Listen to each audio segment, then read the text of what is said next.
So back in November, Nate was a very supportive sponsor of our British Wheels on the Green, which I highlighted briefly in my first video. Feel free to go back and watch it. Anyhow, Nate is passionate about all British cars and very supportive of any issues our club members have, and he's very familiar with all MGs. Very excited to be at his shop this morning and talk about some of the projects that he has.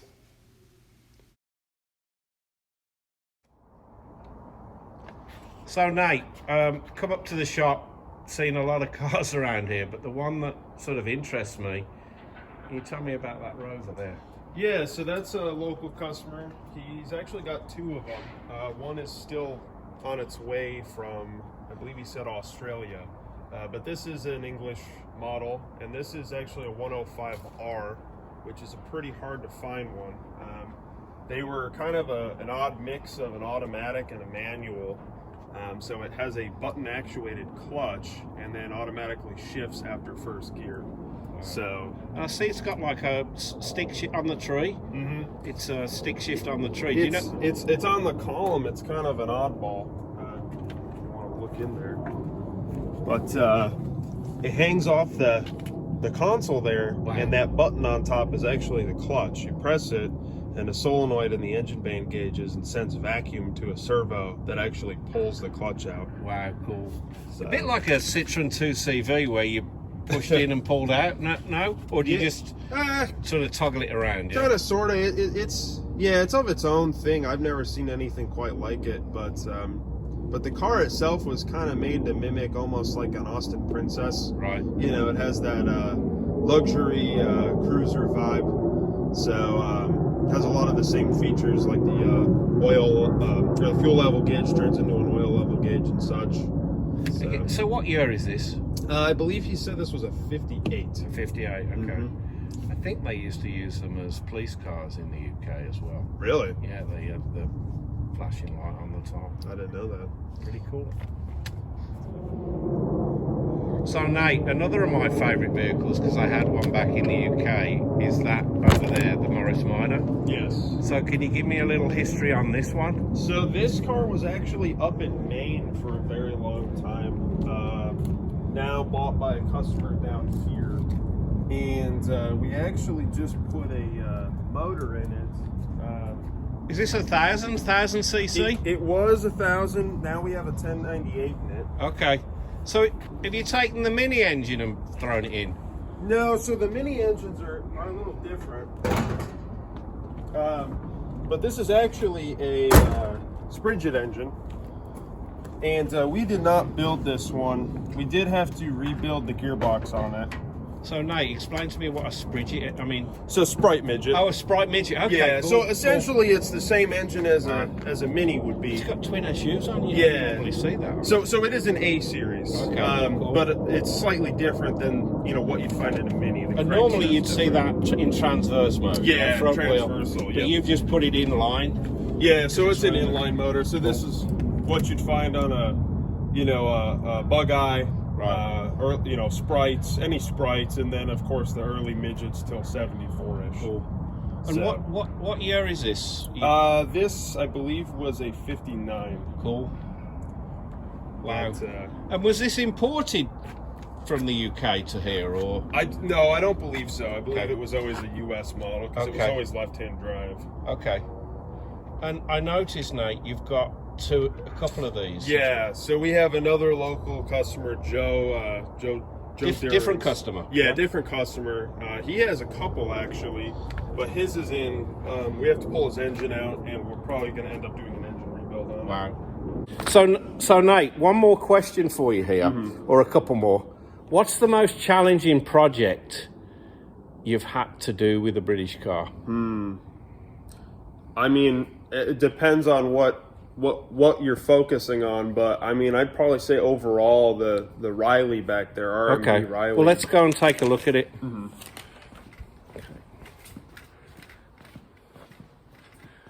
Oh wow. Okay. So what year is this, Nate? So this was a 51 Riley RMB.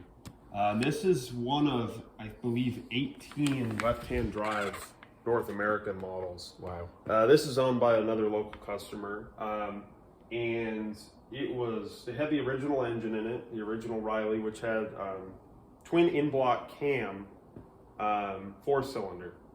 And what happened was they had multi-piece crankshafts because back pre-war, they didn't have oil filtration systems. So they had these little sludge traps on the crank. And what actually happened is whoever rebuilt it last didn't install them correctly, and it actually shot out of the crankshaft and hit a rod, and wow. It actually bent a rod. Wow.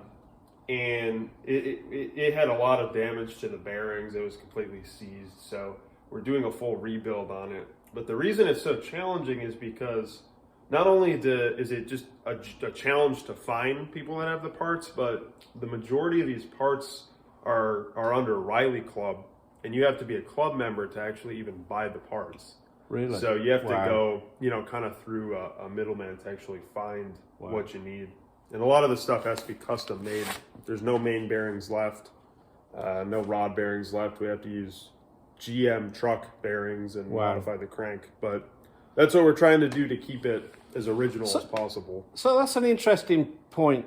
How much of the parts that you have to find that are US GM Ford parts, how much can you, utilize US parts into a UK vehicle? Is it simple, easy, or? I mean, it depends on the car. I mean, seals and bearings and such, you can find something close that'll fit and modify what you need to. But of course, a lot of the components are you have to get them from somewhere. Cool. So, a couple of full shots of this. Wow.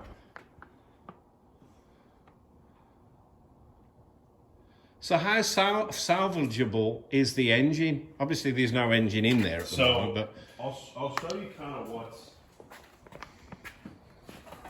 it's kind of a wacky deal. So basically, and my machinist has them right now, but these didn't come with removable bearings. Wow. So this is Babbitt material, or as they call it, white metal. Yep. And what they do is when they have the rod, they would pour the material on it and then form it. Form that, yeah. So this is technically part of the rod. It's non-replaceable.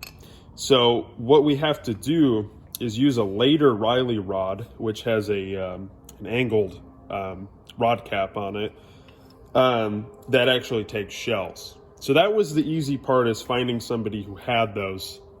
Now the difficult part was the shells that it takes are not reproduced anywhere, especially not in oversizes. So what we had to do is get the GM truck shells, which will fit in there. Right.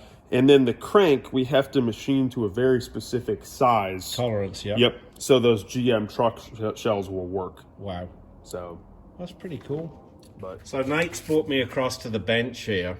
We're going to have a little discussion on engine and gearbox.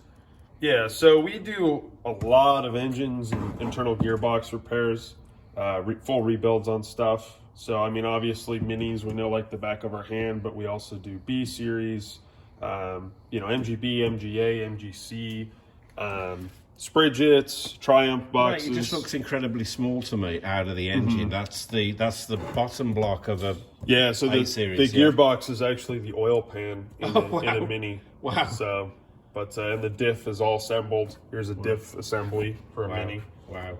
So, but and then as engines as well. And Nate, how long would it take you to take one out, get it to this stage, and then throw it back in? I mean, generally with all the projects we have going on, it's usually about a week turnaround for a gearbox repair. Okay. Anything that's going to require machining is going to be quite a bit longer, just because that is outside of our control. But once we do get them back, it's about a week to assemble and install. Wow. So, and we take care of all the bases. So, I mean, as you can see, the block is cleaned up. We repaint it. And the headwork's all redone. And Nate, just backing up, how do you? Is it black? Do you use a sandblaster? acid dipped. Oh, acid Yep. dipped. Okay. So all the components like these will get sandblasted and then right, repainted. but you wouldn't blast something like Yeah, this. you don't want to because of the tolerance of your. Yeah. Exactly. Yeah. Okay, cool. Anything internal engine wise. Right. You don't want to touch. Yeah. Especially you don't want any of the material to be circulating. And you said you just chemically like degrease that. Yeah, it's chemically dipped. It burns anything that's not steel like an acid edge. Yep. Okay, Exactly. Cool. So let's talk about the Reliant Robin, Nate. Can you give me a bit of history on the? Oh, okay. We got Mr. Bean Express on the back. So this is another local customer here partway in the years, and this was actually bought. It was imported from England to California.